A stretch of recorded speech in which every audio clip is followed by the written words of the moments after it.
Well, can you talk a little bit about your perspective on chasing? I noticed that you really quickly just will not chase 5 cents, 10. You're like, nope, not chasing. I'm done. Oh yeah. That's so natural for you. And I know for newer traders, you're like, well, it's going up here. Why not? Like, just, I'm curious your mindset around it. Of course, one thing that I've noticed, and the reason I don't like to chase is that when I put the order, immediately I try to hit the ask, right? The ask pulled and went higher, right? And what happened is, this is very unfortunate, but that's the way trading these days. You either accept or you go nuts, right? You go crazy.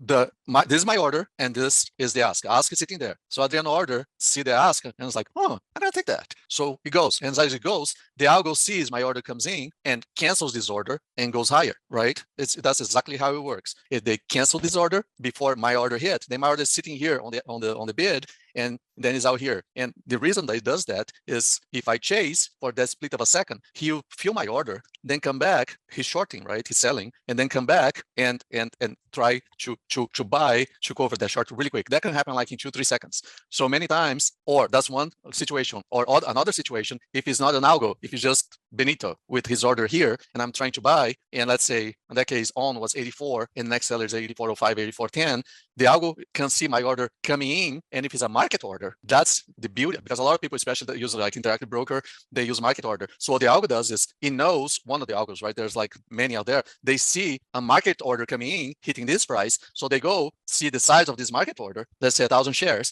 There is 500 shares. Let's say 84.05 and 84.10. So what they do, they go Cobra 1,000 shares at 84.05, 84.10, and off to fill this market order and move all the way up like 0.001 below the next seller. So this order goes, initially I was trying to get this level and this level, end up buying a, let's say that's seller 84.20, right? And what happens, like the market order still have to keep going higher, right? Until it gets completed, to get completed, right? So this guy bought at this level, and went just under the next level, the next seller, and fills the order up there. So I want to buy, you want to buy this pen, Benito, and say, hey, any price. I'll say, okay.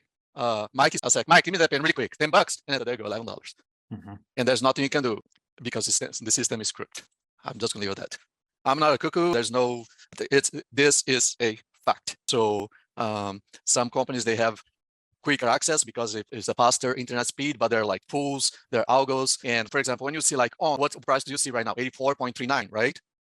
Algos can send an order let's say 84.40, right, is the bid.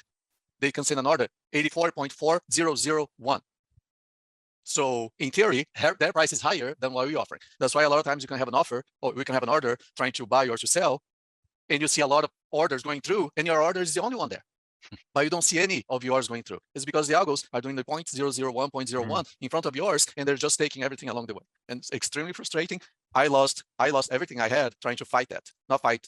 Trying to trade my way through it, and until I was completely put down to the ground, stamped on, burned. My ashes were buried into concrete, and I had to go ahead and learn everything again, how to go around. So my point to that is, when I try to buy something, and that, like I was trying on 84.10, and as soon as I sent the order, 10 left, and then the seller was a 15 or 19 or 20, I knew it's the algo just, and I'm not going to be a sucker for an algo. I mean, there's plenty of other trades I can take, so he can go F himself.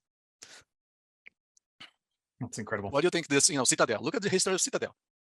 How many billions they make a year just doing that.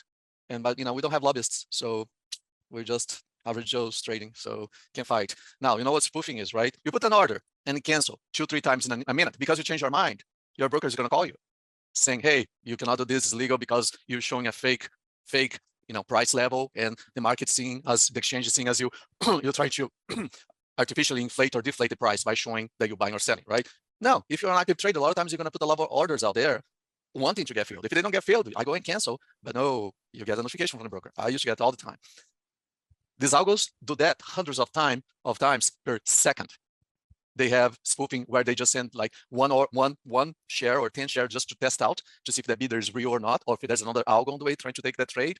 And then if there's no field, they go and cancel hundreds of times per second. But they have lobbyists, so nothing happened to them.